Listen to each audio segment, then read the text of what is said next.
Tanghalian na, tikman ang mga masasarap, katakam-takam at nakakabusog na talakayan ukol sa ating mayamang pananampalataya. Halina't magsalo-salo tayo sa Kwentuhang Katoliko.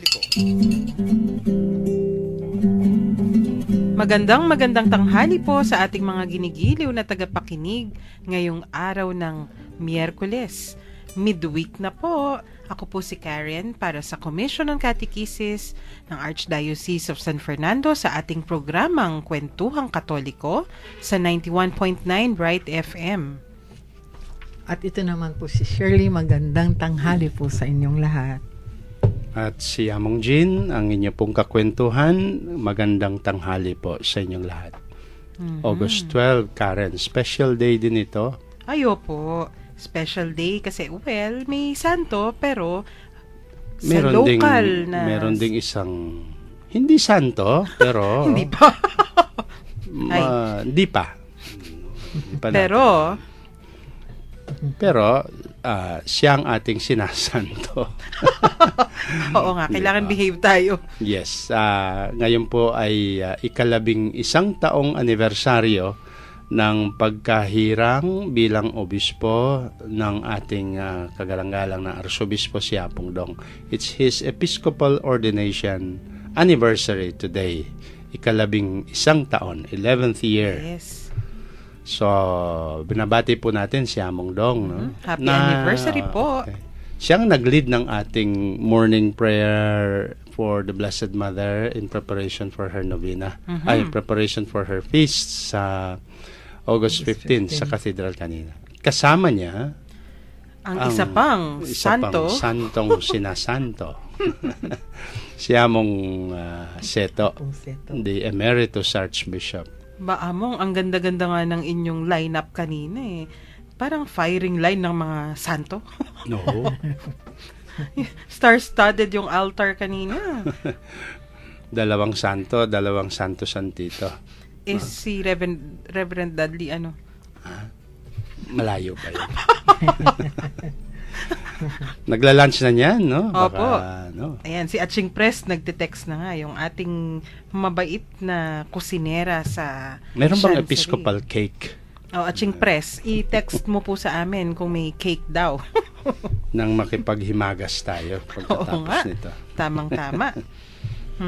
Sa ating talakayan o sa ating kwentuhan, itutuloy pa rin natin. Alam po ninyo, Among, kahapon, yung mga nagte-text sa atin, siguro natatawa na interesado naman. Kasi sabi ko na nosebleed daw sila kahapon. Isa si Ate Jonel, dun sa mga nag-text. Sabi niya na nosebleed ako sa topic ninyo. Pero ang ganda. Kasi interesting. Tapos may iba pang nag-text, sabi nila, oo nga, bakit hindi tinatalakay yan o hindi yan pinag-uusapan sa ibang, kahit daw sa simbahan, hindi yan pinag-uusapan. Ano yung dogma? Ano yung doktrina? Pero yung naririnig daw nilang madalas, yung sabi nga natin, Tita Shirley, dinodoktrinahan. Yes. Pero hindi katoliko. Hindi katoliko. Indoctrination, sabi nila. Yung kasing hindi tayo sa atin kasi ang for us kasi faith is more beyond simple doctrines Opo. No? Sa atin kasi ang paniniwala natin ang pananampalataya is an ascent of the mind and of course of the heart.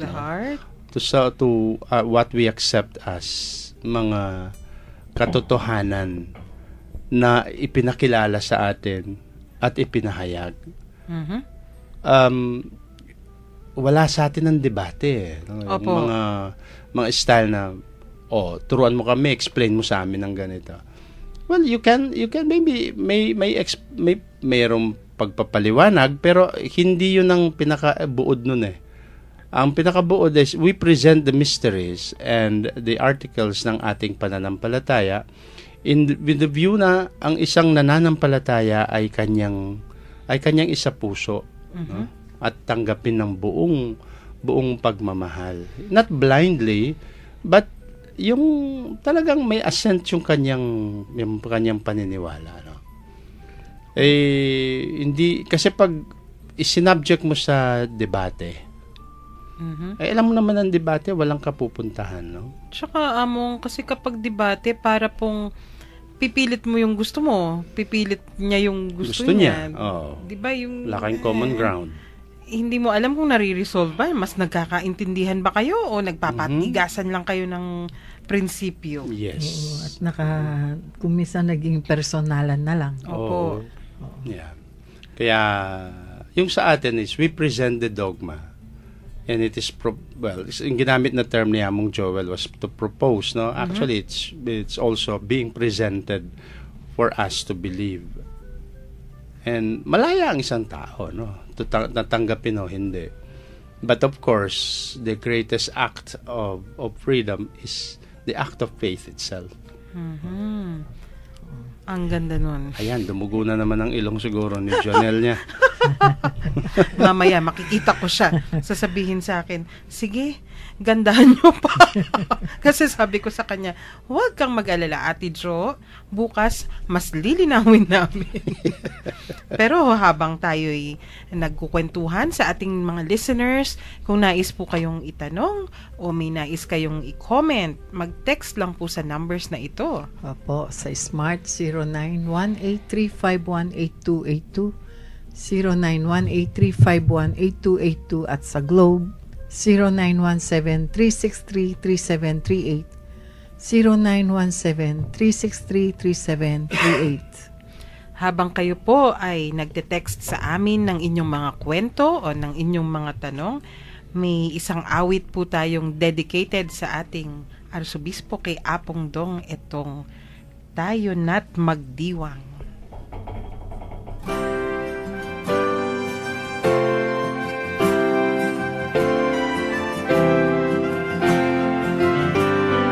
Tayo na't magdiwang, maligayang tunguhin dambana ng Diyos sa kanyang tahanan.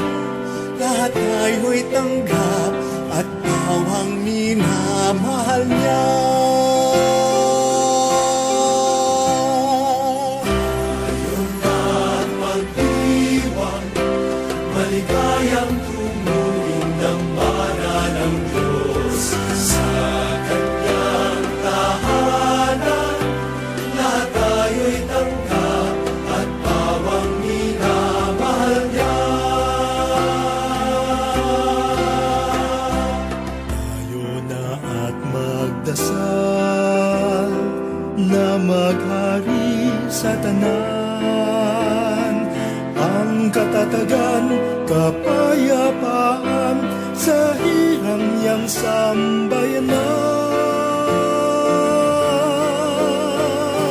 Tayo na't magdiwang, maligayang tunguhin dambana ng Diyos sa kanyang tahanan.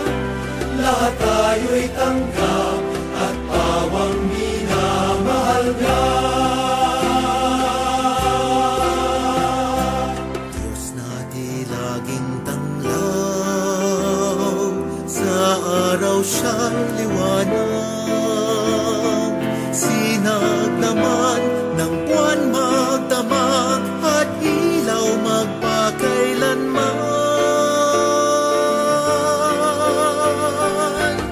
Tayo na't magdiwang, maligayang tunguhin dambana ng Diyos sa kanyang tahanan. Lahat tayo'y tanggap at bawang minamahal niya.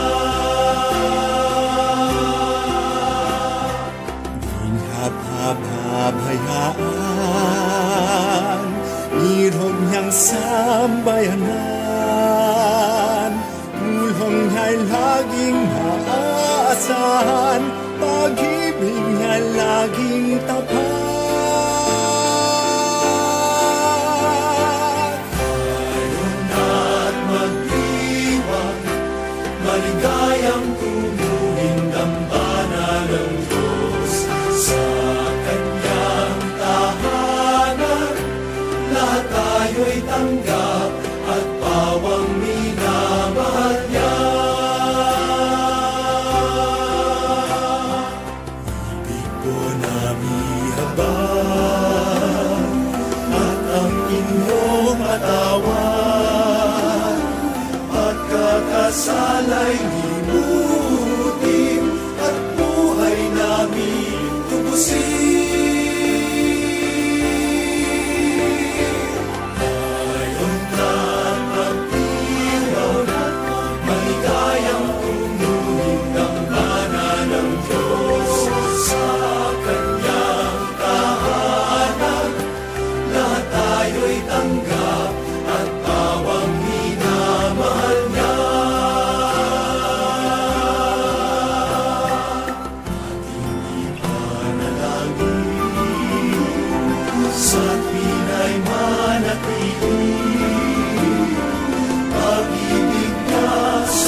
Nagbabalik po tayo dito pa rin sa Kwentuhang Katoliko sa 91.9 Bright FM. O, di ba, Among, ang haba ng awit. Yes. Bagay na bagay para sa long processional. Yeah. Lalo na kung magandang procession, kung yung procession mo ay kompleto. Sa discussion pa tayo ng assumption, di ba? Opo. Dahil pa mga questions na tungkol sa assumption being a dogma. Alam nyo, isa dun sa mga ine-emphasize ng assumption. No? Sino ba yung mga umakyat sa langit ng katawan at kaluluwa? Ang alam natin, yung Panginoong Hesukristo. No? Si Tita Shirley memorize niya ang mga yan. Sino daw? Si Elijah. Yan. Prophet Elijah. Oo. Saka si The Old Enoch. Testament. Oo. Pero ang inang birhen, no? Itong theological emphasis sa kanyang glorification, hindi lang ng kanyang kaluluwa. Usually kasi mga saints, no, umakyat ang kanilang kaluluwa. No? Umakyat lahat ang kanilang mga kaluluwa sa langit, no? But then, itong sa Blessed Mother, aparte dun sa naging tradisyon ng panininiwala at paninindigan na sapagkat siya kali ng linangan, no? She is the most pure.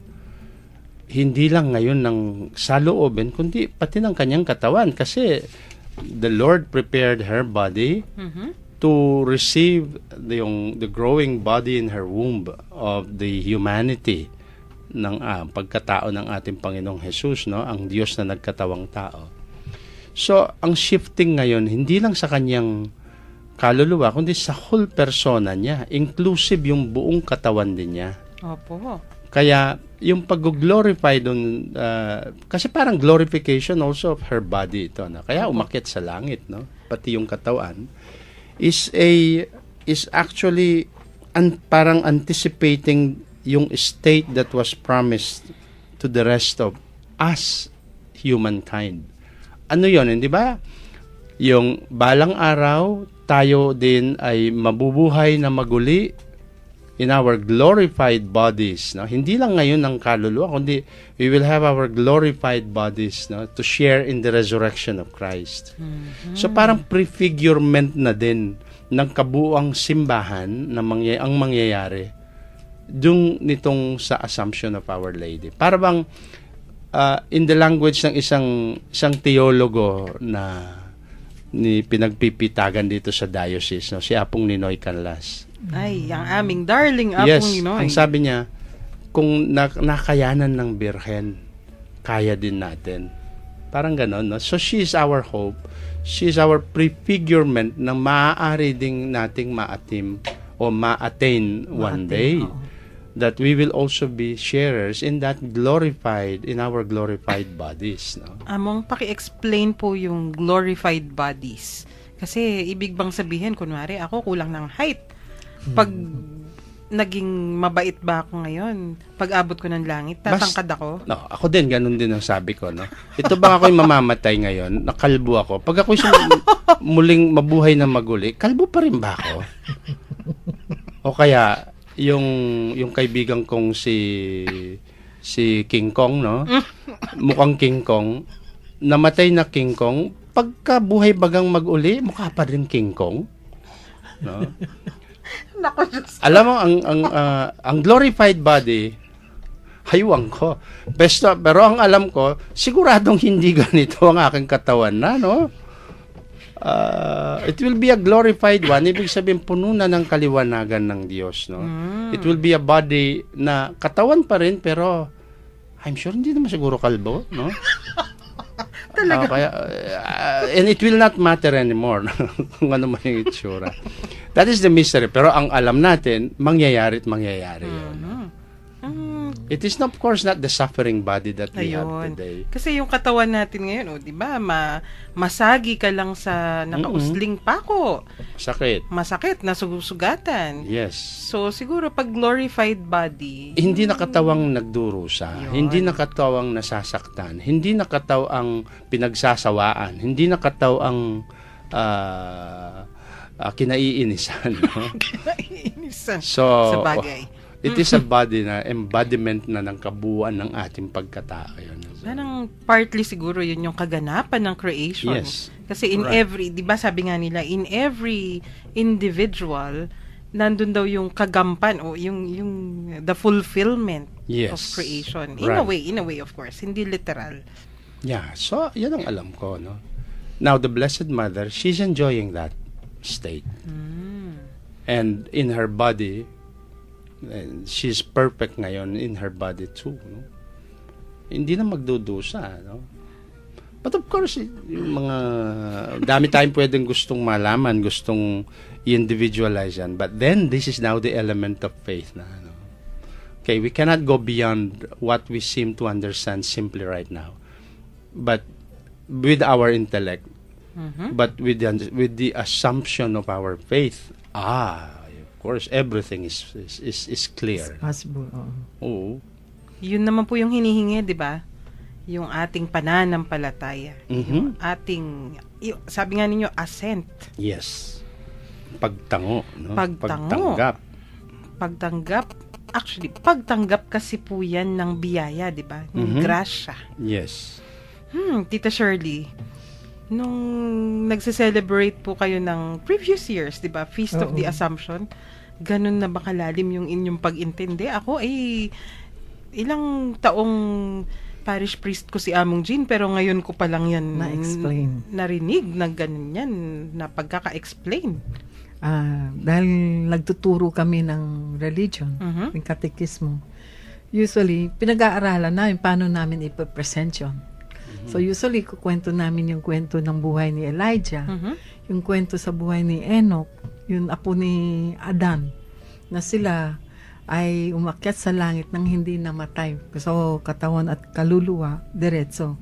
Then, present din namin yung mga santo na incorrupt. Nagpapakita kami ng mga pictures para mas na-i-explain namin sa mga bata na talagang pwedeng mangyari din sa atin yon. Magpakabuti lang tayo. Ganon. So, yun nga ang isang kapag tinatanong ka, bakit na-assume bakit naging posible sa Birhen Maria that she will be assumed to heaven? Asan ang proof ninyo sa Biblia, di ba? Yung sinabi lang din sila, may pruweba. Kung si Elijah nga, simpleng propeta, pinahintulutan ng Diyos na umakyat sa langit, na katawan at kaluluwa. Kung si Enoch man, no, apon pa ni Adan, ito pa kayang indong Birhen Maria. Induna ning Ginoo. Induna ning Ginoo, no? Yun na, andun na sabi, kung pinahintulot ng Diyos, no? Siya pa kaya? kasabay din doon mong pag tinuturo namin, ina-explain namin yung Ark of the Covenant, di ba?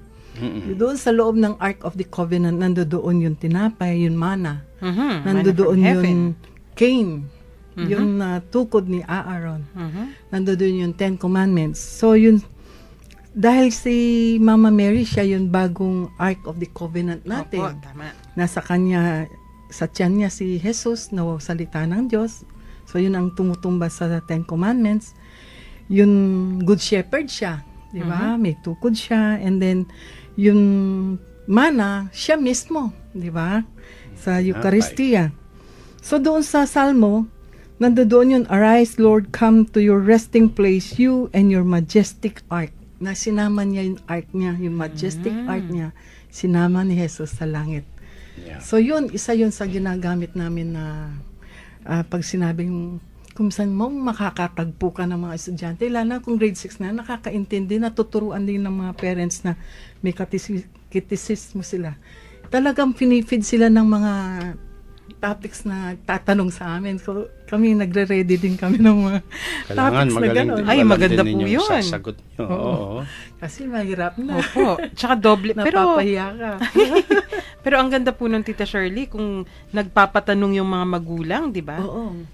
Ibig sabihin, interesado sila. Yes. Kung minsan may kaso pa nga kami na isang teacher, ay isang kasama namin nagturo tungkol sa Fatima, no? Pinuntahan siya ng tatay ng bata na bakit tinuturo daw yun. Ay, wala naman sa Biblia. So, dapat talaga mag-aral ka kung paano mo i-explain ng maigi. Yeah. So, dun na. So, ganyang kayaman ang ibig ding, ang maging significance din ng assumption, no? Hindi lang bukod para kay Maria, kundi para din sa atin, no? That Opo. message. It's sending us a strong message. Oy, totoo yan, no? One day you will be like Mary. Kaya niya, makakaya din natin at mangyayari yon because pinangako na nga ni Kristo, no? We will be- Consoling yes.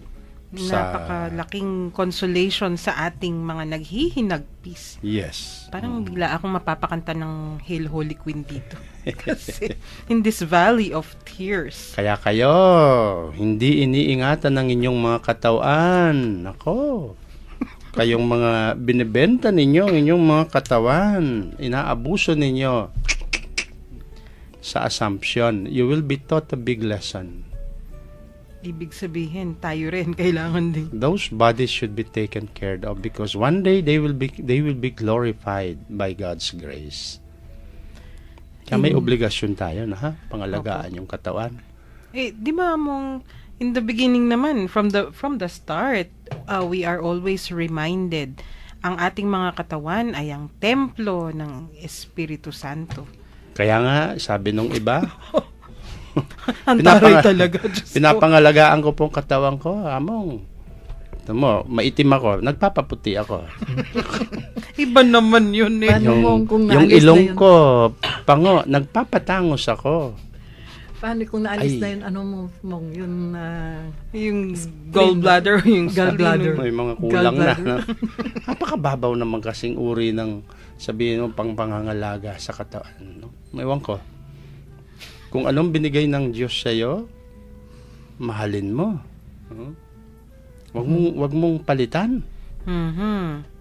Ang ibig naman sabihin po kasi ng pangangalaga, di ba?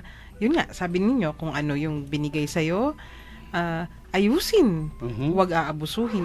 I-enhance mo within reasonable bounds siguro. No? Baka among feeling nila enhancement yung pagpapadagdag, pagpapabawas, Sus. pagpapaiba ng kulay. Oh, yung maladibdib na Wonder Woman, gusto? Naku. Ay, Ay, naku, makamamaya. kung merong may sakit, yung pwede tanggalin pag may nasasaktan, no? Pero kung nananahimik yung mga kilay mo, nananahimik ang kilay mo, na natural na ganon, bakit mo papalitan ng kulay brown? O kaya bakit mo pakukulot ng... Kulot. Aywan ko ba? Ano? Siguro kung ang Blessed Mother ay nabubuhay ngayon, she will tell us, don't.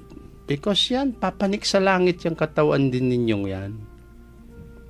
No? Yes, and it will become glorified. Binigyan ka ng nunal, tinanggal mo. Sabihin ng Diyos, uy, asan ang nunal mo? Bigyan nga kita ng 10 sa glorified body mo. Sige, tinanggal mo yung isa. Bigyan kita ng 20 nunal. Imagine mo yung 20 nunal sa mukha mo.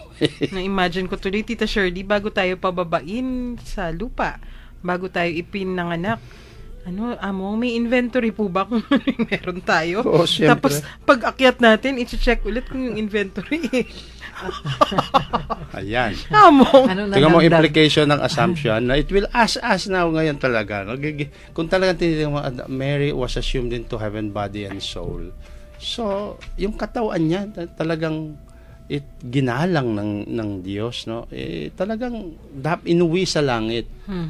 If it will be the same for us. So, it's time to reflect also ngayon, no? And sa ating kaluluwa, how we take care of our souls, we also take care of our bodies. Pero alam mo, kung minsan, kung ano daw yung the way you treat your body is also reflective of the state of your soul. Tama. Kasi kung wala kang pakialam sa katawan mo, ano pa kaya yung kaluluwa? Kasi yung katawan, yun yung nararamdaman, yun yung nakikita, yan yung immediately, tactile ka yung soul, totoo. hindi mo, kumbaga, hindi mo mararamdaman ng ganon. Iba it takes another kind of sensing. Paano yung mga nagbebenta ng mga katawan nila, no? Ano naman yan, amo? Right. Medyo mahirap. May mga nag-text na po sa atin. Batiin ko muna si sige. Ching Marlene Mendoza, nakikinig. Maraming salamat at Ching Marlene sa text mo. At ang usual nating mga tagapakinig, no?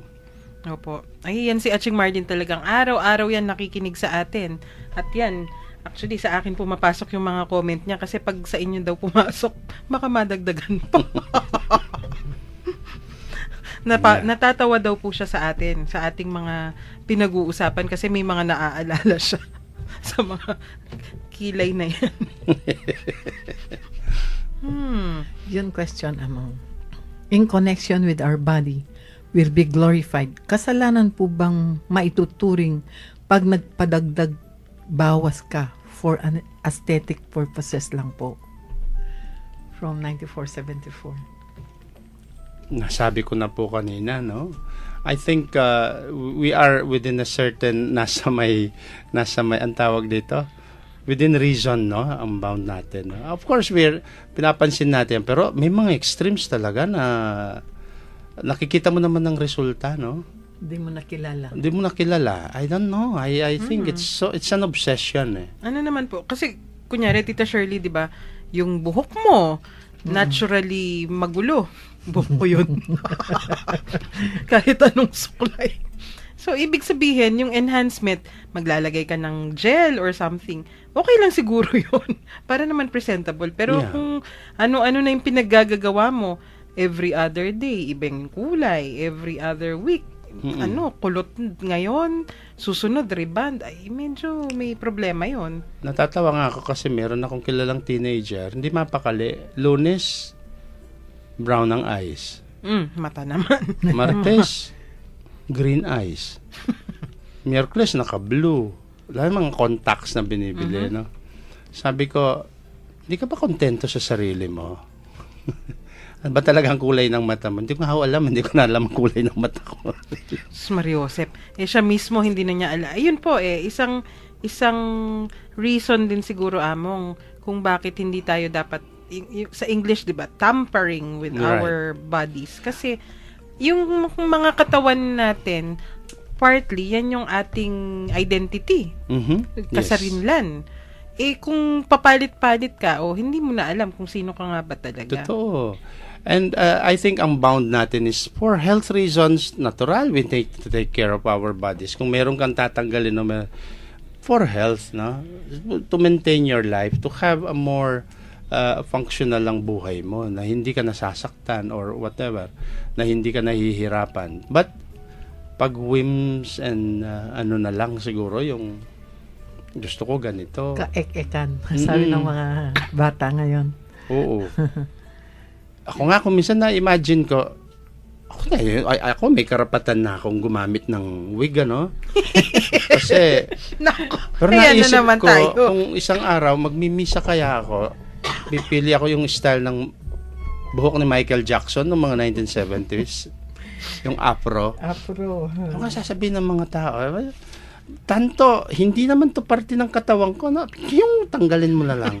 Ba't mo pa, hindi naman essential, no? So, palagay ko po, yung tinatanong ninyo, we have certain reasonable bounds na we are allowed. Pero, yung papalitan mo yung dahil para sa iyo maganda yung high cheekbones ka, no? Tapos pag nauso na naman yung hindi pala maganda, ay babaan mo yung ano kung mangyayari sa mukha, magmumukha kang merry-go-round, no? Yung taas baba. Among Jean talaga. Oy, makikita mo lang sa damit lang, di ba? Opo. Ayun mga tattoo among. Tattoo. Alam mo nung nasa New Zealand ako, the first time I was invited to celebrate ang foundation, parang Mass of the Holy Spirit sa St. Patrick's College School for Boys and Kids. Eton style yun, no? Mga Eton, no? Yun po yung mga elite na style school sa Britain. Right. May mga naka-bow and tie pa yung mga estudyante, mapababae, mapalalaki. And when you look at them, they are images of classic Victorian ang dating na mga para mga 19 tralala sa atin, no? High school lang yung mga yan, no? Nung bimisa ako, lahat. No? Nung communion na, doon na ako tuwing lalabas yung dila, may kumikislap yung dila. Sabi ko, kala ko nga, mga piercing sa dila. May mga rings, may kulay, may doble, may sa side, may sa gitna. Tongue studs yata yung tawag. Yes. Sabi ko, pag sa loob pala, pag makikita mo yung mga tattoo, no?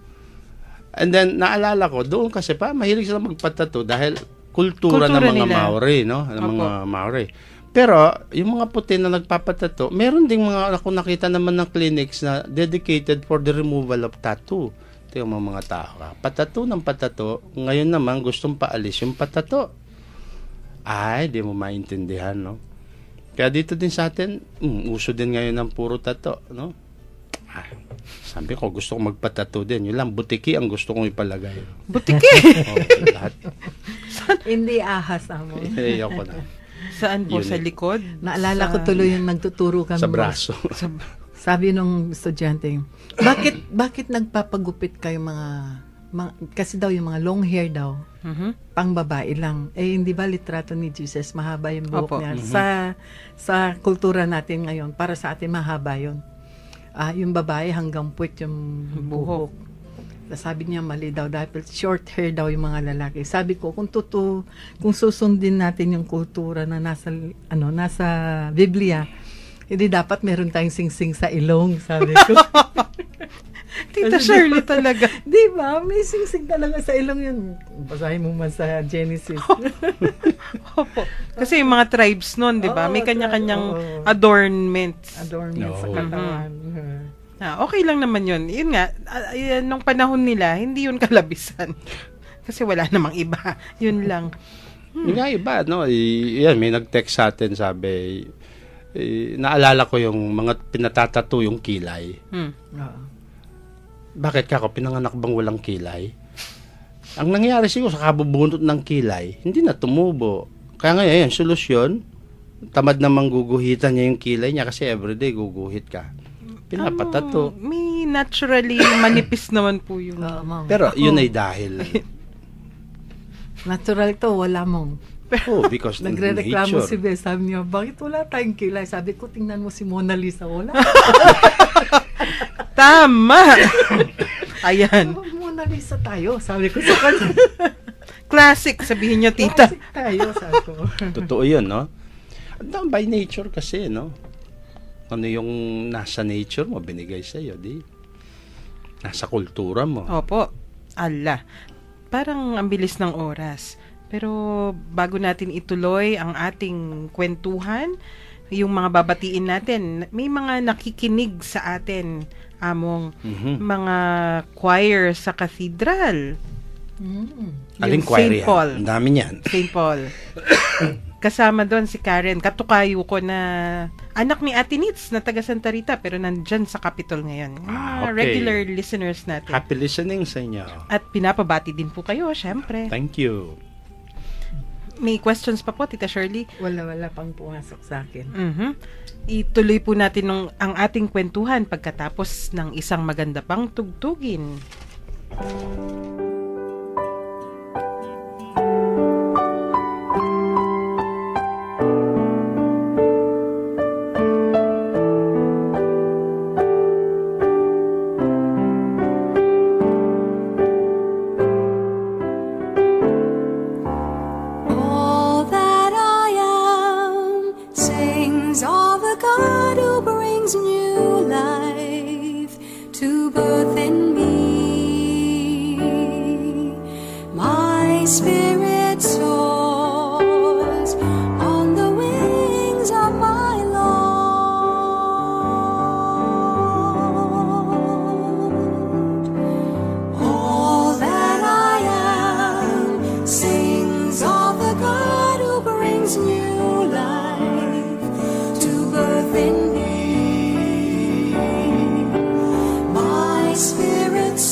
Rejoicing in my saving God, who looks upon me in my state, and all the world will call me blessed. For God works marvels in my sight,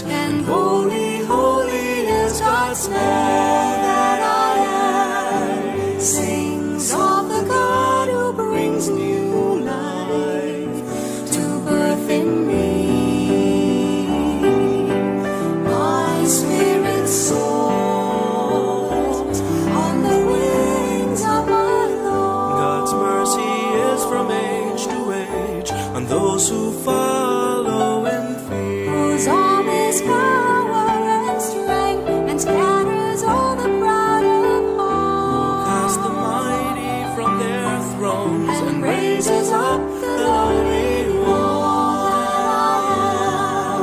Sings of the God who brings new life to birth in me. My spirit soars on the wings of my Lord. God fills the starving with good things. The rich are left with empty hands. Protecting all the faithful ones, remembering Israel with mercy. The promise known to those before and to their children forever. That I am sings of the God who brings new life to birth in me. My spirit soars on the wings of my Lord.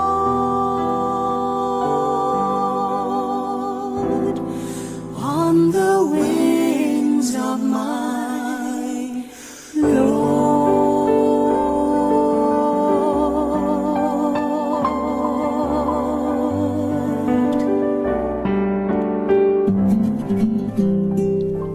Nagbabalik po tayo dito pa rin sa Kwentuhang Katoliko sa 91.9 Bright FM. All That I Am.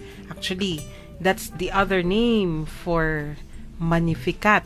Ang ibig pong sabihin, Among? My soul magnifies the Lord.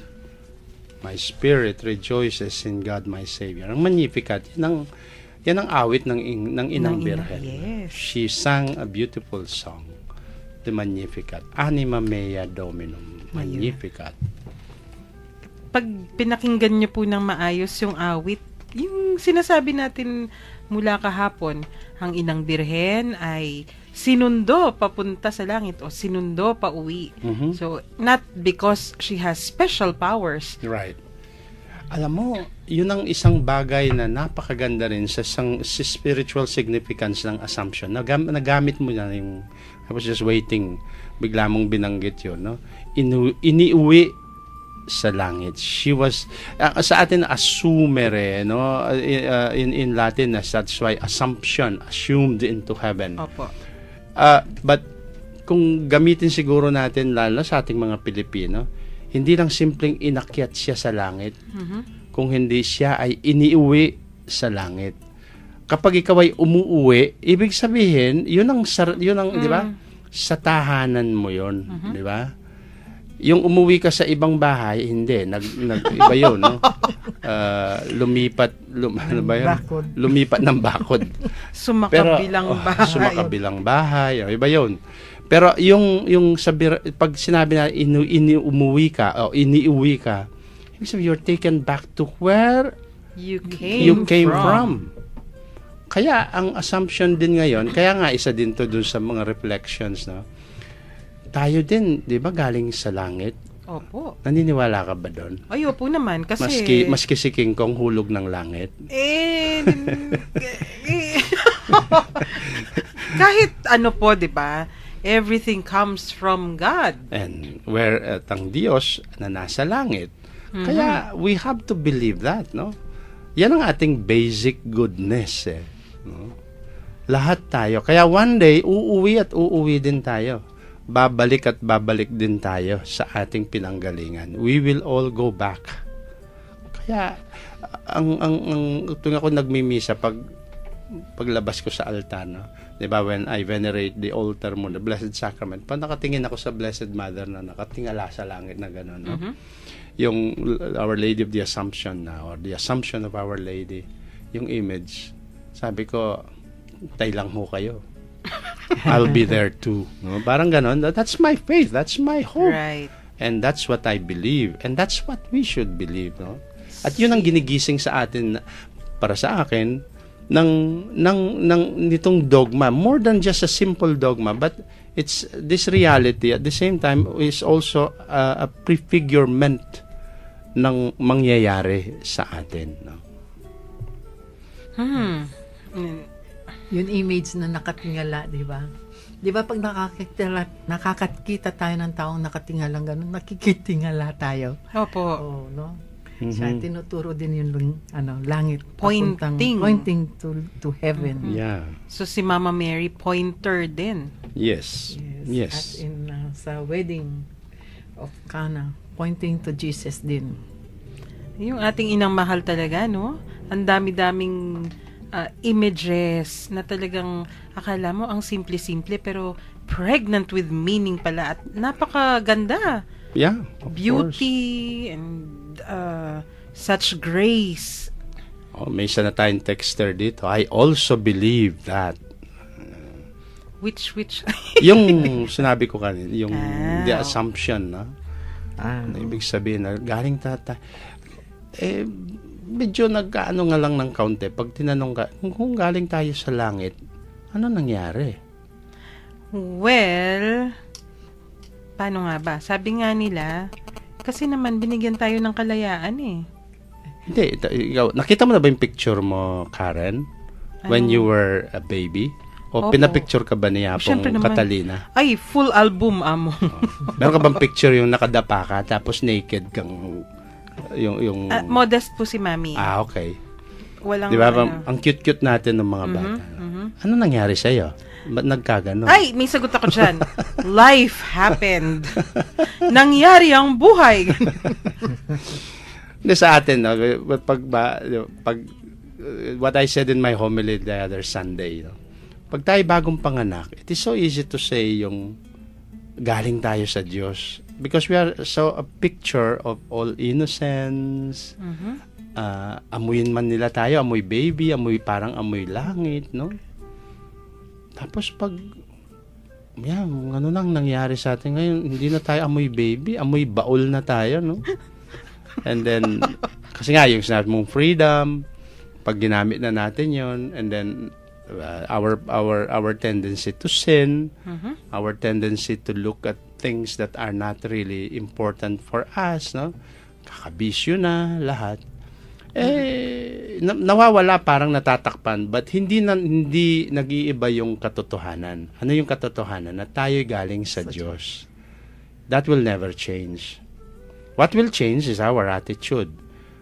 At kung tayo mismo itatapon natin yung ginawa ng Diyos na yun para sa atin, then it becomes meaningless, no?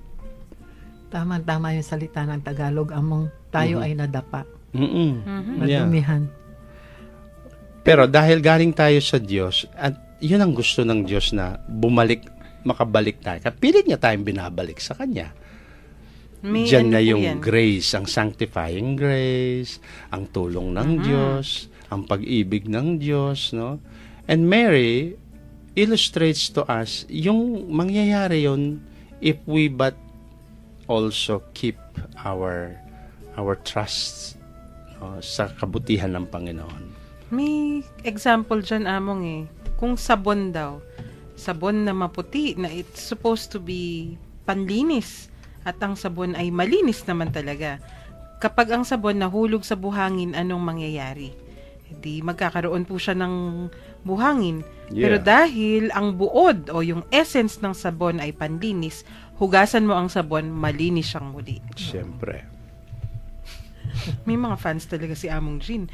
Tulad nito, si Maluding, Maluds Guanlao, na araw-araw nakikinig sa atin.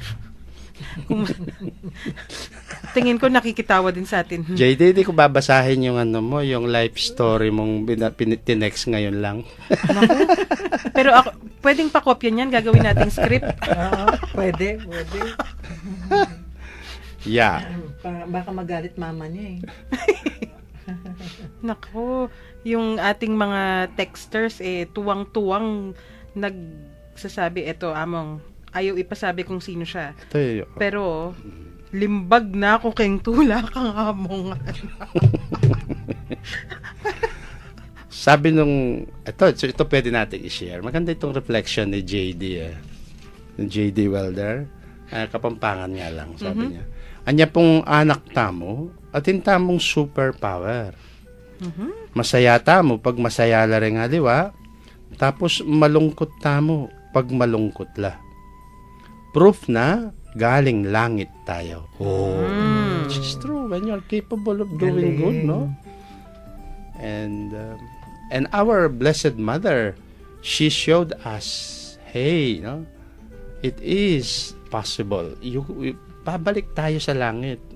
Look at me. Parang ganon, no? Oo nga. Of course, we are not as spotless as the Blessed Virgin Mary, pero Opo naman.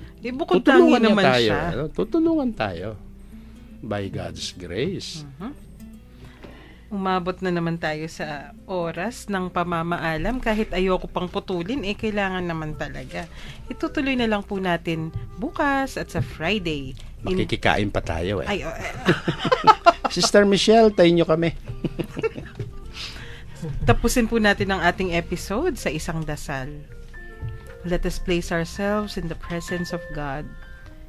In the name of the Father, and of the Son, of the Holy Spirit. Amen. Panginoon namin, dumating na naman po ang oras ng aming pamamaalam sa isa't isa.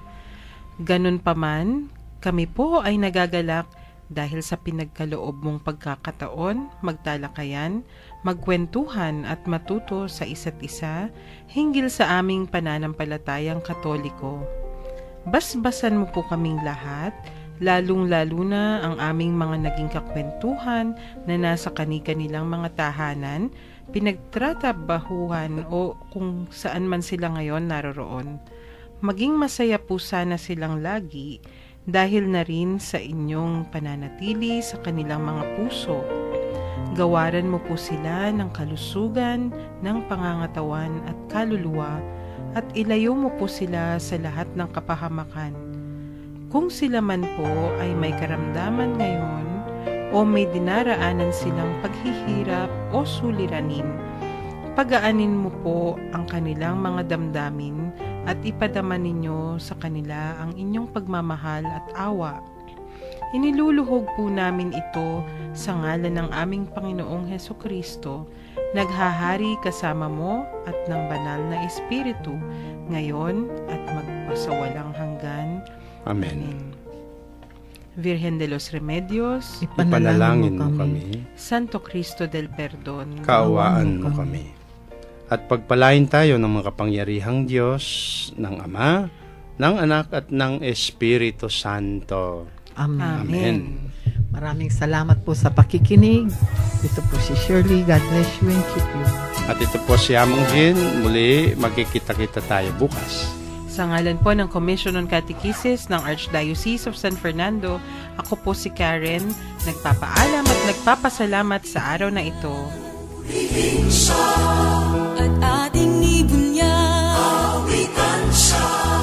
Pagliligtas ng Diyos na sa krus ni Jesus, ang siyang sa mundo'y tumupos.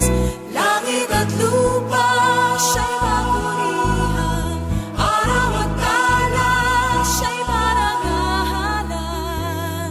Ating pagdiwang pag-ibig ng Diyos sa tanan. Hallelujah! Halina't sumayaw, buong bayan, magsosabay sigahan sa libutan. Ang ngalan niyang angking siningning ng bituin, liwanag ng Diyos, sumahati. Langit at lupa siya'y papurihan.